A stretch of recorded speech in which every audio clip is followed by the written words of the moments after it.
ఎన్టీఆర్ జయంతి సందర్భంగా సామాజికవేత్త దోసర్లపూడి రమణరాజు శ్రద్ధాంజలి ఘటించారు.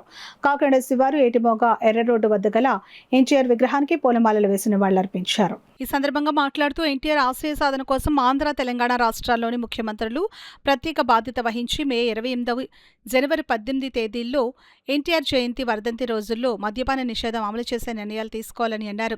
గుజరాత్లో 66 ఏళ్లుగా, బీహార్లో 10 ఏళ్లుగా, నాగాలాండ్లో 37 సంవత్సరాలుగా, మిజోరాంలో 5 ఏళ్లుగా, 30 ఏళ్లుగా, లక్షద్వీప్లో 40 ఏళ్లుగా సంపూర్ణ మద్యపాన నిషేధం అమల్లో ఉండగా ఆంధ్రప్రదేశ్, తెలంగాణ, తెలుగు రాష్ట్రాలు మాత్రం మద్యం అమ్మకాల్లో గణనీయమైన రాబడి పెంచుతున్నాయని అన్నారు. ఆంధ్రాలో 30,000 కోట్లు, తెలంగాణలో 40,000 కోట్లు మద్యం అమ్మకాల ద్వారా ఏటా ఆదాయ వనరులు పొందడం వలన మద్యపాన నియంత్రణ కరువయ్యి తాగుడు ప్రభావితం మరింత అధికమైందని అన్నారు. కూటమి భాగస్వామిగా ఉన్న బీజేపీ హిందుత్వ విధానాల మేరకు వినాయక చవితి, విజయదశమి, దీపావళి, సంక్రాంతి, మహాశివరాత్రి, ఉగాది, హనుమ జయంతి, వైకుంఠ ఏకాదశి వంటి ముఖ్య పండుగ దినాల్లో మద్యపాన నిషేధం అమలు చేసే విధానాలను ప్రభుత్వం చేపట్టాలని అన్నారు. ఎన్టీఆర్ జయంతి సందర్భంగా నివాళులర్పించడం బాధ్యత కాదని, తెలుగువారి గౌరవమని రమణరాజు పేర్కొన్నారు. ఆంధ్రప్రదేశ్లో సంపూర్ణ మద్యపాన నిషేధాన్ని అమలు చేస్తే దాన్ని పొలిటికల్ మాఫియా తూట్లు పొడిచింది. సరే, దాని కారణాలు ఏమైనప్పటికీ కూడా ఆయన ఆదర్శంగా తీసుకుని ఆయన జయంతి రోజున, ఆయన మరణించినటువంటి రోజున మద్యపాన నిషేధాన్ని అమలు చేసే చర్యలు తీసుకోవాలని ఈ ముఖ్యమంత్రి గారిని, తెలంగాణ ముఖ్యమంత్రి గారిని కూడా కోరుతా ఉన్నాం. ఎందుకంటే వారు కూడా ఈ పార్టీలో అనేక ఏళ్ళుగా చేసినట్టు అనుభవంతో ఈరోజు ముఖ్యమంత్రిగా పరిపాలన చేస్తూ ఉన్నారు. అదేవిధంగా తెలంగాణలో కానీ, ఆంధ్రాలో కానీ అక్కడ 40,000 కోట్లు, ఇక్కడ 30,000 కోట్లు ఈ మద్యపానం మీద ఆదాయాన్ని తీసుకొస్తూ ఉన్నారు.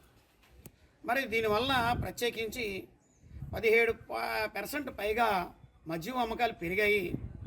70% పైగా బీర్ల అమ్మకాలు ఎక్కువైపోయాయి.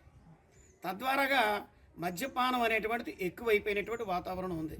కాబట్టి ఈ మద్య విమోచనం గురించి కూడా తగు చర్యలు తీసుకోవాల్సినటువంటి అవసరం ఎంతైనా ఉంది.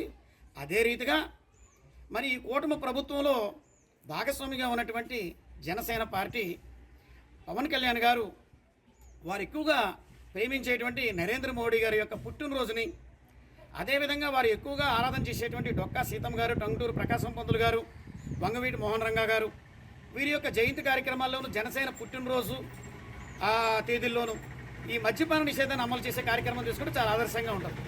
అట్లాగే కూటమిలో భాగస్వామ్యం అయినటువంటి భారతీయ జనతా పార్టీ ప్రత్యేకించి వినాయక చవితి, దీపావళి, విజయదశమి, అదేవిధంగా మహాశివరాత్రి, ఉగాది, వైకుంఠ ఏకాదశి ఇటువంటి ముఖ్యమైనటువంటి పండుగ రోజుల్లో మద్యపాన నిషేధాన్ని అమలు చేసేటువంటి చర్యలు తీసుకుంటే రాష్ట్రం పరిస్థితి బాగుండేటువంటి అవకాశం ఉంటుంది. తద్వారాగా చర్యలు తీసుకోవాలని చెప్పి ఎన్టీఆర్ జయంతి సందర్భంగా ఏటిమొగలో ఎన్టీ రామారావు గారి విగ్రహానికి శ్రద్ధాంజలి ఘటించి ప్రభుత్వాన్ని ప్రజల యొక్క అభిప్రాయం ద్వారాగా కోరుతున్నాను.